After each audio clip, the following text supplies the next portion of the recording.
There's not much to do here. But now we have a skate park, it's okay. Open air, pretty famous. That used to be the biggest open air in the world, but now we have it at the park. The comparison is pretty fucked, but we have a feeling we're a little bit in Oregon here. You know, it's the mountain, the trees, we have the river, we have the park. It's our Oregon. We are in Saint-Jean and we're not skating here, we're, I don't know you call that. Some hippie shit, I don't know. Yeah, I'm Jay and here we are at Saint-Jean-de-Maurienne d.i.y. skate park, called it Versus Skate Park. We started in 2017. 8 years later we are ready for the opening. Actually ready, I don't know. Let's see what happens.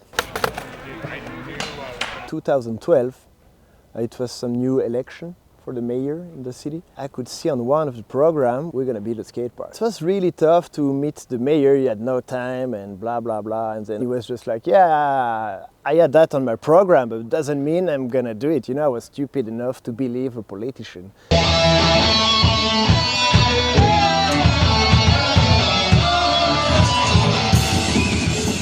had a band at the local music festival. On my t-shirt I wrote the name of the mayor and was written like, where the fuck is my skate park? And I got a huge trouble for that. Also during Tour de France, we wrote on the road like, yeah, where the fuck is my skate park? We were everywhere in the news. I didn't do it.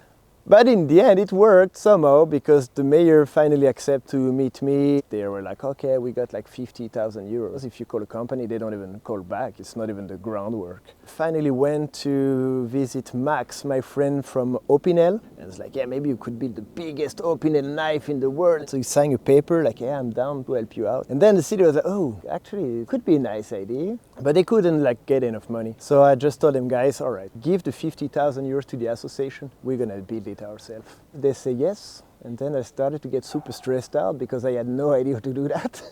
I've been in Germany for almost a year, helping Kai from Fineline. And after that I felt secure enough having the basic. I was like, okay, we can build a DIY now. That's the place the city gave us. That was not a really nice forest, it was full of cars and shit. One guy from the city showed up and he made a line on one tree and then 20 meters further he made another line, said, okay, that's the space you guys can use.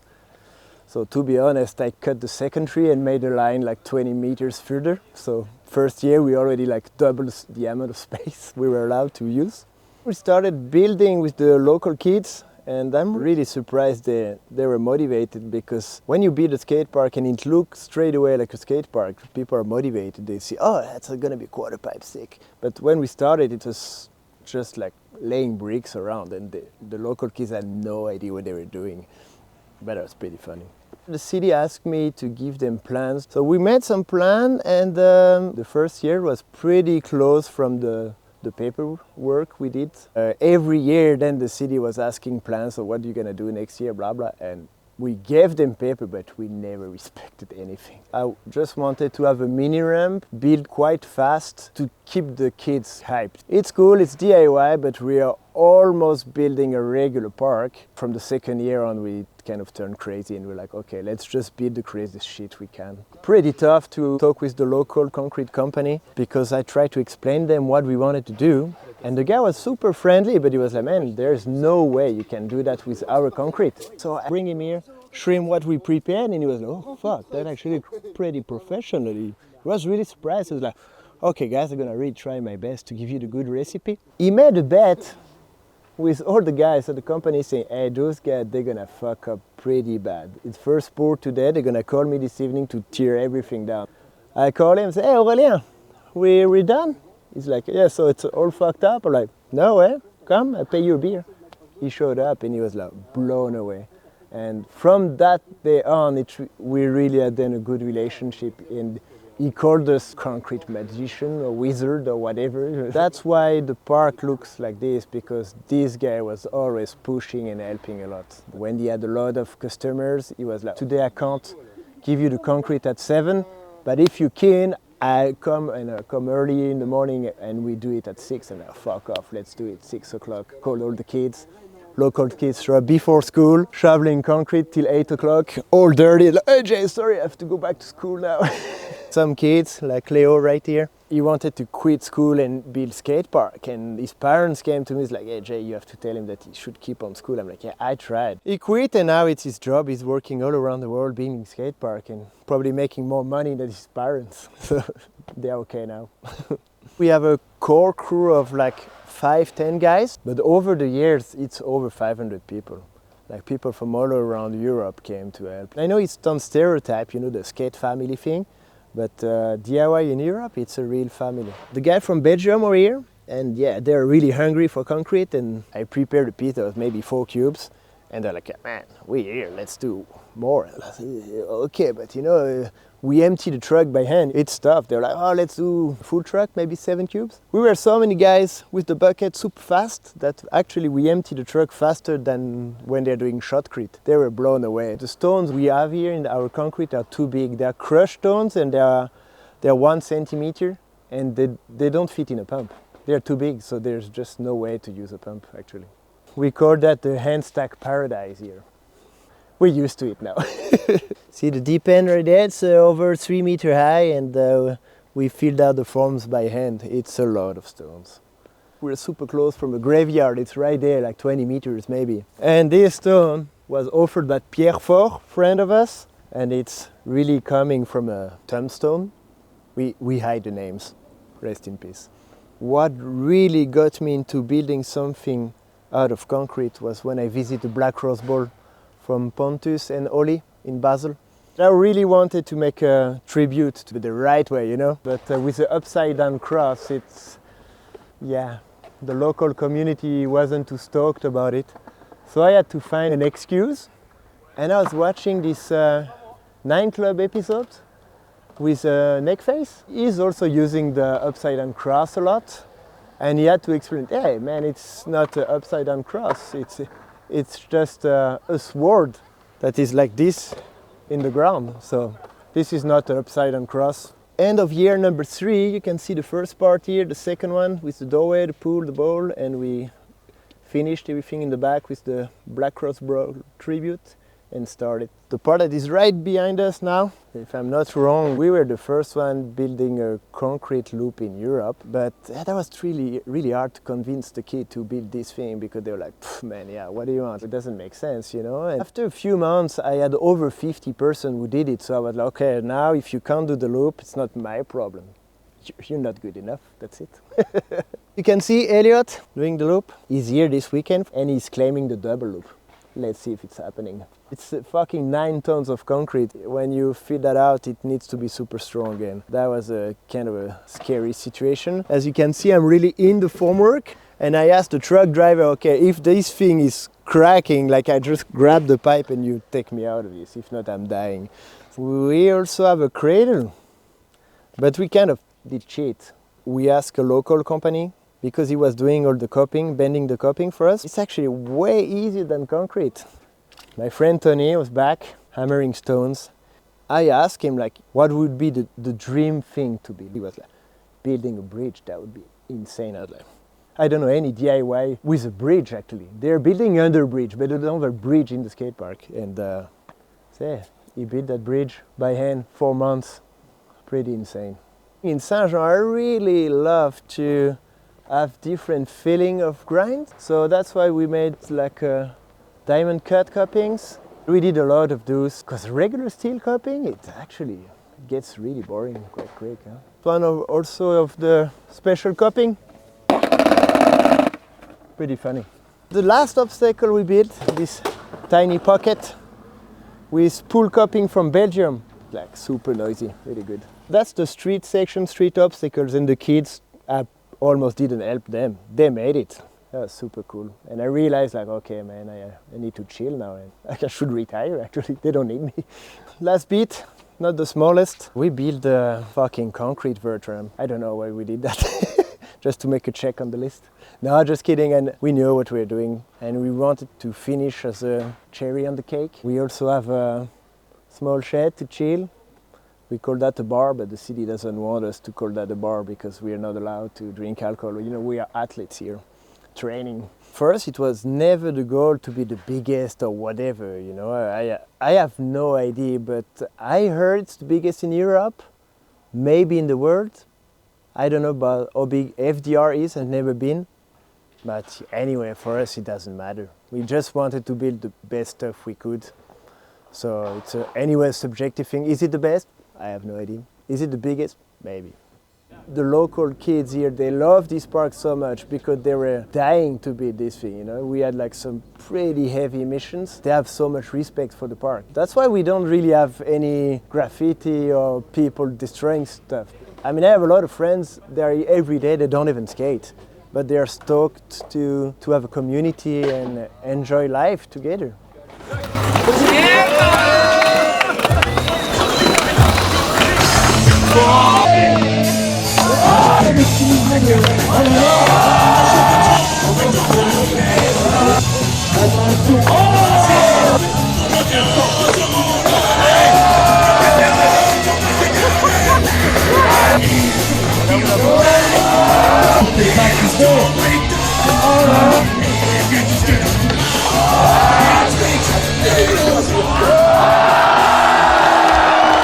Fucking huge fan of the door.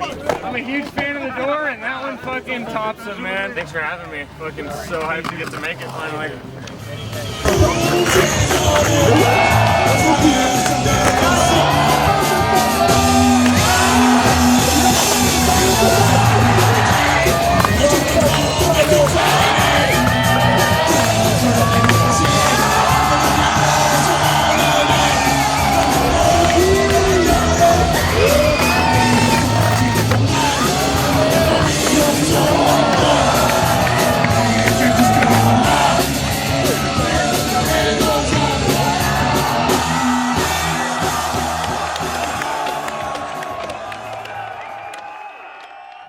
Never forget P-Stone.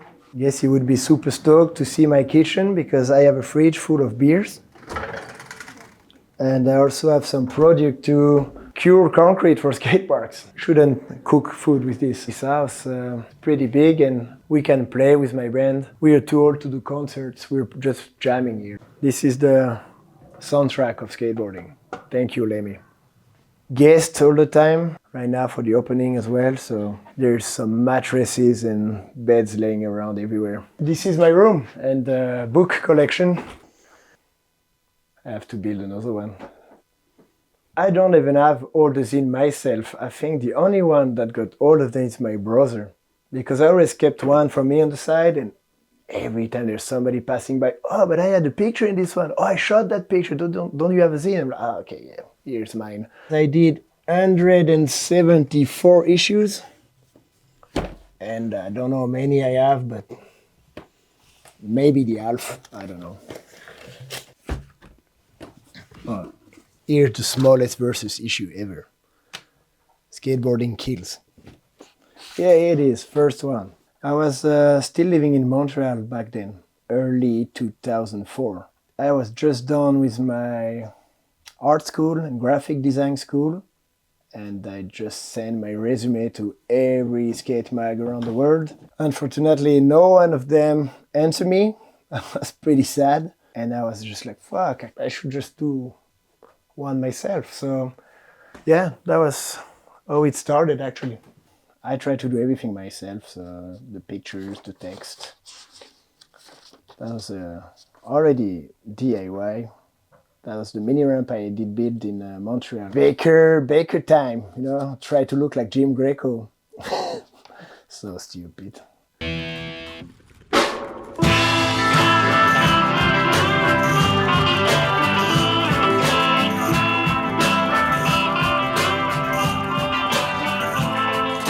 Check, some friend of mine even did tattoo. Insane. I don't even have a tattoo myself.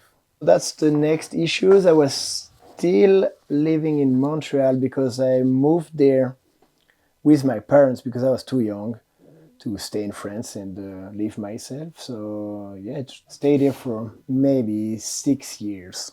I kept on doing verses because no one of my friends was into shooting pictures because maybe they were all good at skateboarding and not me. So that was a good excuse to stay with them without sucking at skateboarding. So we went to Mallorca with my brother. He's the opposite of me.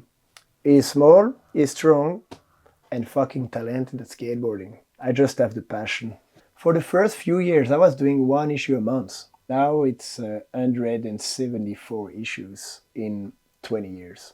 Big issue number 60, I went to Indonesia and Australia with a friend of mine, and I was just shooting pictures and writing shit every day. There's only 1 issue. It's this one, 1 copy. I never printed it or never did anything with it. I also made a series. At one point I didn't have much time to do verses and writing and shooting. So I just took my old Mac, make some cut and paste stuff. So this one was an old freestyler magazine from probably 2005, and I made my own version in 2018. It used to be more fun back then. Took my favorite pictures and changed them. Nose grind up. No, just kidding. Print is not dead. Yeah. I'm always like, oh, I'm too tired, I'm too busy, and blah, blah. But I always like set myself new goals. Issue 100. So the cover with embossing myself takes forever. But I don't know, I like it. I'm not really interested in reading anything on a phone, on a computer, and having this, like, it's alive, I love it. But it costs a lot of money, so I can't print many copies because I'm not really into advertisement. I maybe do 50 copies and they're gone in 2 minutes, like have you seen on Saturday. And yeah, we have an opening, so much stuff to do and organize. What kind of stupid idea was to do another issue 5 days before the opening? Yeah, I did it anyway, but yeah.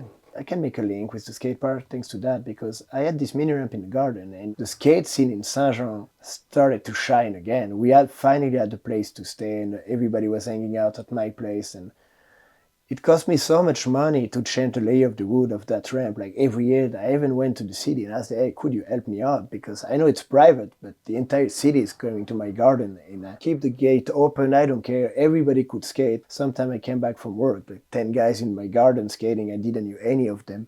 And I had no problem with that, but yeah, it got too expensive after a while and the city never helped me out. So this one I got a lot of shit for this one because I made some posters when we were trying to build the DIY in Saint-Jean and the city didn't want it to listen. I took the picture of the mayor back then and changed it kind of a Sex Pistols kind of way, without the British flag but with the flag from Savoie.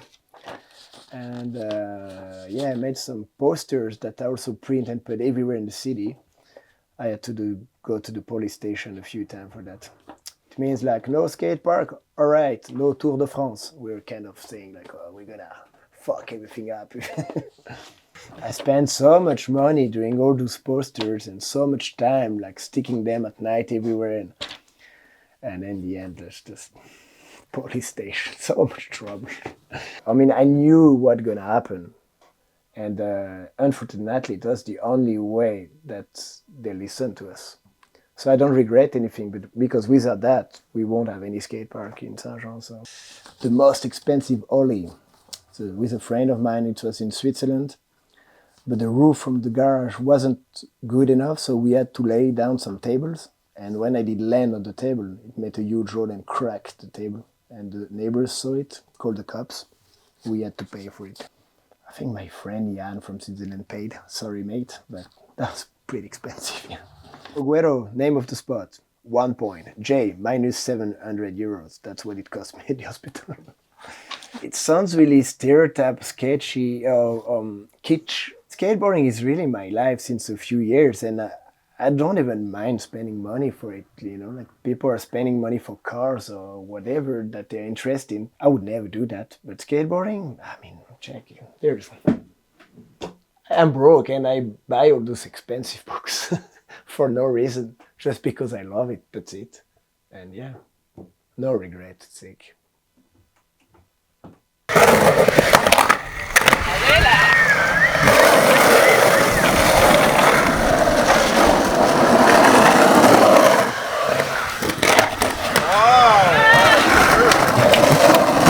So I was pouring a parking block during COVID, and I stored them in the water, like right in this one, because I learned that from Putty's pool cupping. Like this, the parking block, they have enough time to cure and they're way stronger. So this castle right there pretty funny because they have no idea where it's coming from. So if you check there, the range, they say it's maybe between 1,000, 1,300 or something like this. They don't really know who built this, why they built this.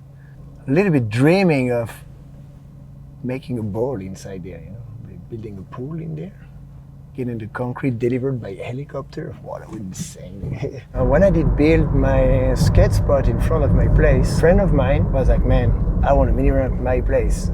So he asked me, and I built a mini ramp right here. Check the setup, lucky guy, no? So yeah, when you ask me to build a mini ramp, to me, honestly, it's not that interesting anymore because I don't really have a challenge of building. So I told you, okay, if we do it with spool cupping and tiles. Famous road that people are taking for Tour de France with the bike. And yeah, when I started skating, that's where we were doing downhills. We always went there because we thought there's nobody, so it's okay, it's not dangerous. I mean, we had no clue, we were 6 years old. And unfortunately, a friend of mine crashed into a car and died. And so my skate career stopped at 6 years. I couldn't wait to be allowed to buy a skateboard again. I was 14 and got a skateboard, and yeah, then I never quit. Sometimes I got some comments about building our skate park in Saint-Jean, because it's true, we poured some concrete in the middle of the forest, kind of, and people are, oh yeah, it's so much pollution, or blah blah, it's a green area, it's so sad to pour concrete there. But yeah, most of those guys are working for this huge project called Lyon-Turin for the train. Those guys are pouring 2,000 cubic of concrete a day. And we poured 700 cubic, but it took us 8 years. There's plenty of people that help us out. Local printer, the local bakery, the local concrete company, everybody is actually pretty much for the projects. Just the politician, they don't really understand what we're doing. I mean, it's two different worlds. Like, we are just passionate people. We want to build shit, do stuff, but yeah, we're not really aware about all the legal stuff and we don't care actually. And then there's those guys, and they care about security, they care about money, they care about fame, they care about all those other subjects. And yeah, working with people like this can be tough. I mean, sometimes we didn't have the right approach. I mean, I talk for me, I was sometimes probably too aggressive, or yeah, true, but it was just because I was too hungry and like, I want to do this. Why can't we build this? I never had the feeling I was doing something wrong. I said, man, why I shouldn't? Why? Man, I'm building a skate park for free. Everybody should be like, yeah, go for it. But unfortunately, it's not that simple. Yeah, having all those people coming from far away to skate our park makes me feel like, okay, I did something right. You know? They wouldn't be here if not to skate a mani pad, I guess.